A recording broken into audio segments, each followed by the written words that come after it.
Tiga pasangan kepala daerah pemilihan gubernur Jakarta kian gencar menawarkan program unggulan kepada masyarakat. Pasangan Ridwan Kamil Suswono menjanjikan anggaran 200 juta rupiah untuk tiap rukun warga atau RW. Ya, sementara Pramono Rano Karno pemirsa bakal menghidupkan balai rakyat di tingkat RT RW. Adapun calon independen Dharma Kun menyiapkan program selamatkan jiwa keluarga dan pemerataan kesejahteraan rakyat. Program siapa yang paling mengikat warga Jakarta, pemirsa, dan program mana saja yang mungkin diterapkan? Untuk membahasnya telah bergabung bersama kami ada pakar politik, yaitu ada Prof. Burhanuddin Muhtadi, dan juga ada pakar kebijakan publik, yaitu ada Pak Agus Pambagio. Tapi sebelum kita mendiskusikan mengenai program-program yang luar biasa dari ketiga pasangan calon gubernur dan wakil gubernur Provinsi Jakarta ini, pemirsa, kita simak terlebih dahulu sejumlah program unggulan yang diusung oleh masing-masing paslon berikut ini.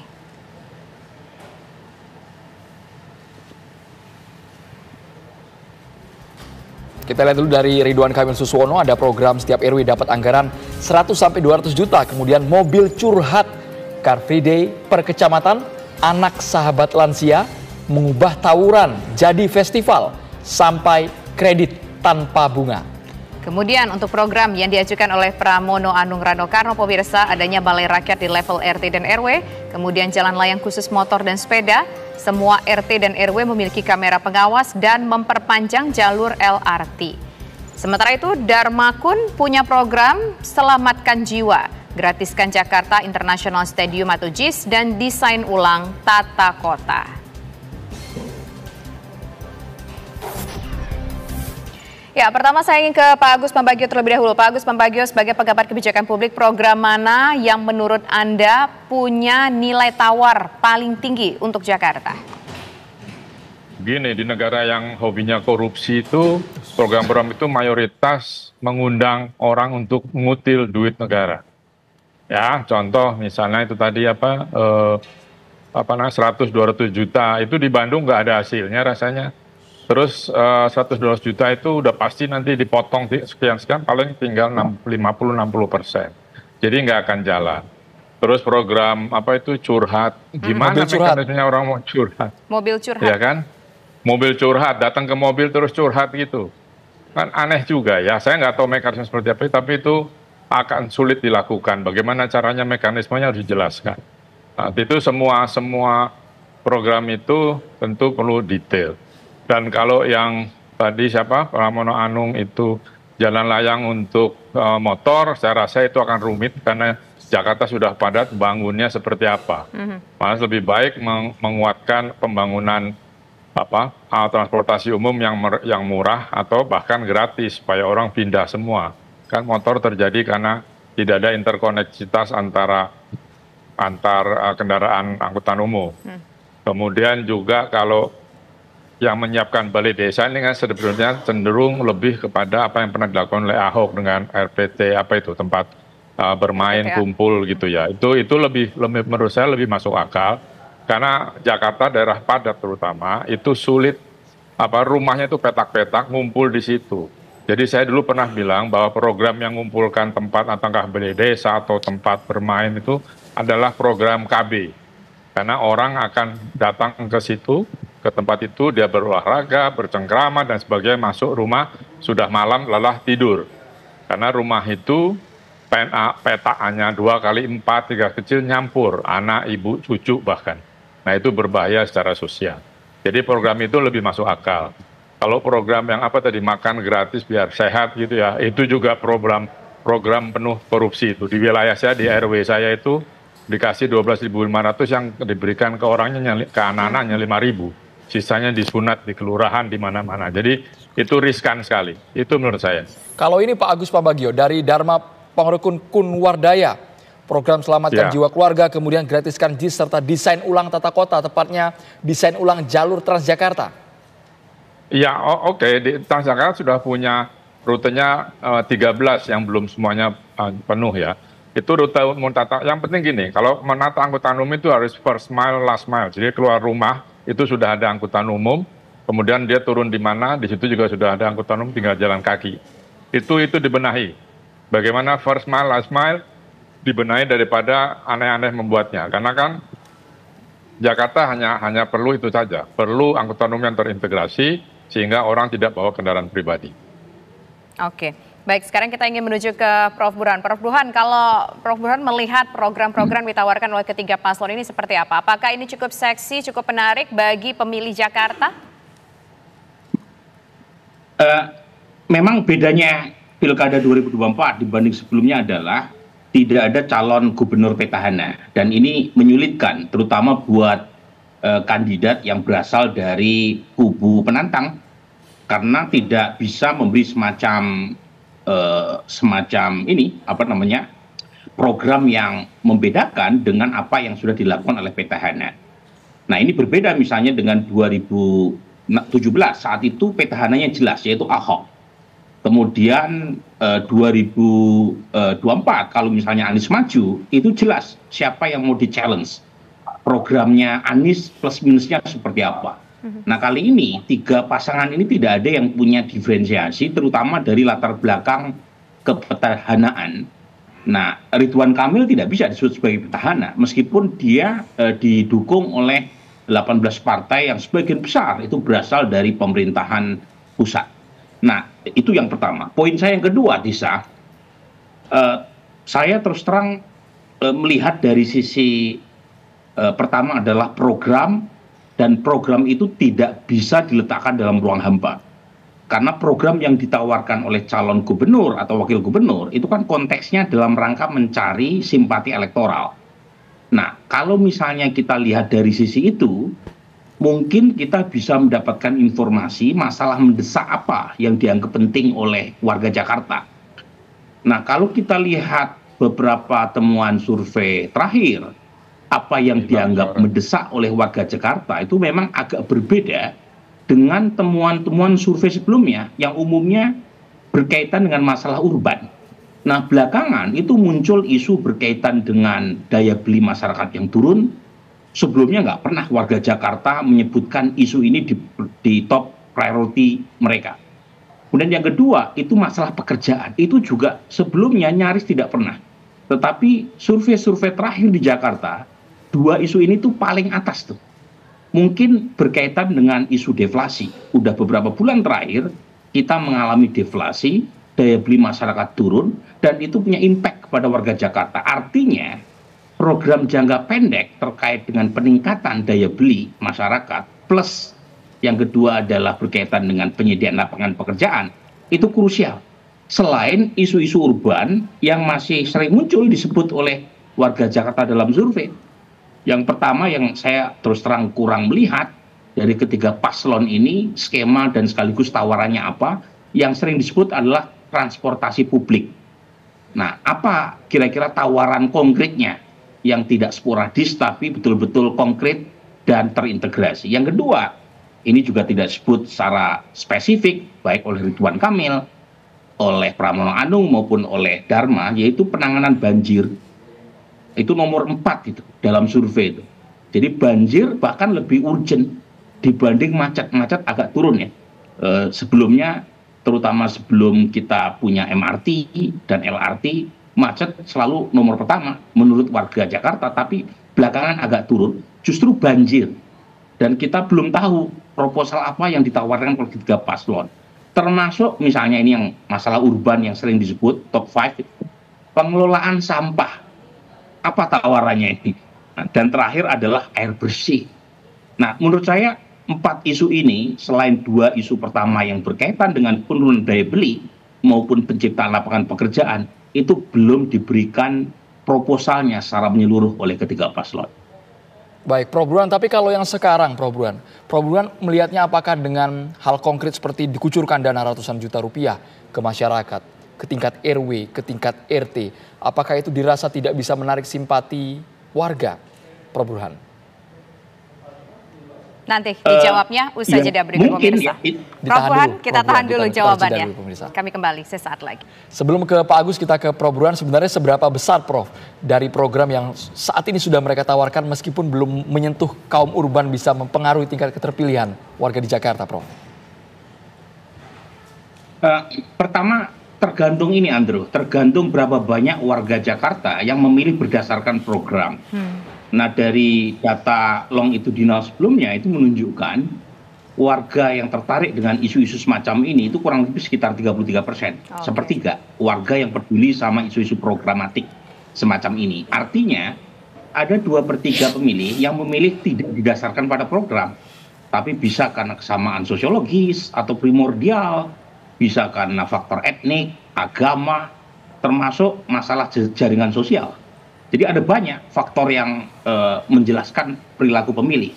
Tetapi sepertiga pemilih mendasarkan pilihannya atas nama isu atau program yang ditawarkan itu bukan jumlah yang kecil, itu besar. Dan karenanya perlu dicek apa yang dianggap penting oleh warga Jakarta berkaitan dengan isu-isu programatik. Nah, tadi saya menekankan program jangka pendek, yaitu bagaimana mitigasi terkait dengan dampak menurunnya daya beli. Karena ini isu yang sangat kuat. Menurunnya kelas menengah itu sistematik dari 23% di 2018, terakhir tinggal 17%. Dan kalau kita lihat di mana kelas menengah itu sebagian besar warga Jakarta itu kelas menengah.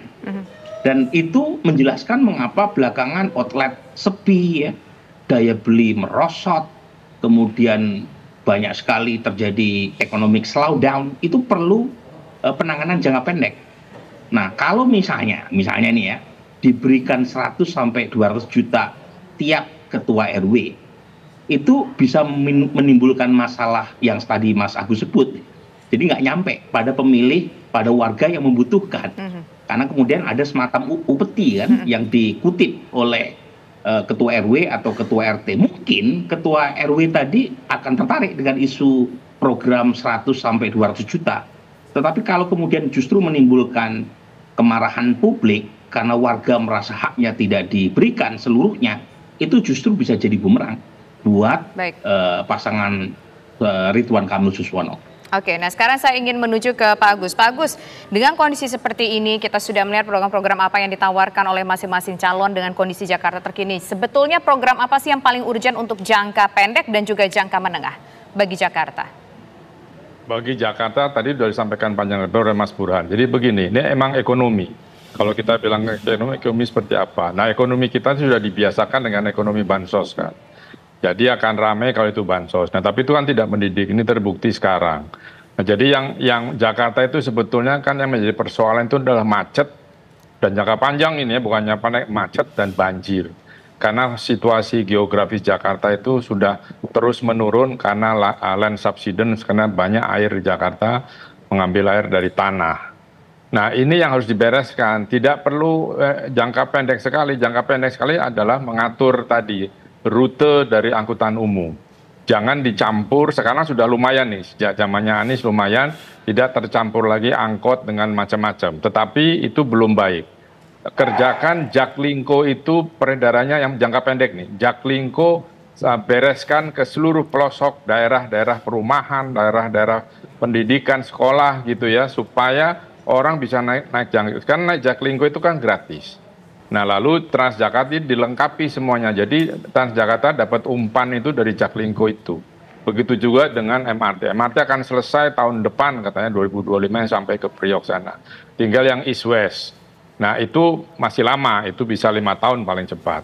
Nah, tapi sekarang itu Jaklingko itu dibereskan dulu semuanya, ya. Sekarang baru daerah tertentu. Nah, itu supaya orang naik itu dan lengkapi dengan AC. Beberapa Jaklingko angkot itu sudah pakai AC.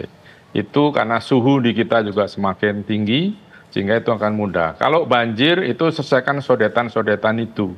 Dan saya belum ngecek ke lapangan sih, apakah waduk turapan yang dibikin oleh PUPR di atas sana di daerah puncak Cipanas itu sudah berfungsi dengan baik atau belum.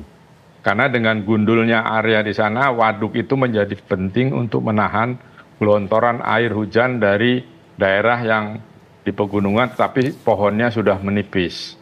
Ini menjadi penting supaya banjir di Jakarta bisa ditekan, tidak dihilangkan. Banjir di Jakarta tidak bisa dihilangkan, karena memang land subsidence itu sudah sangat buruk situasinya.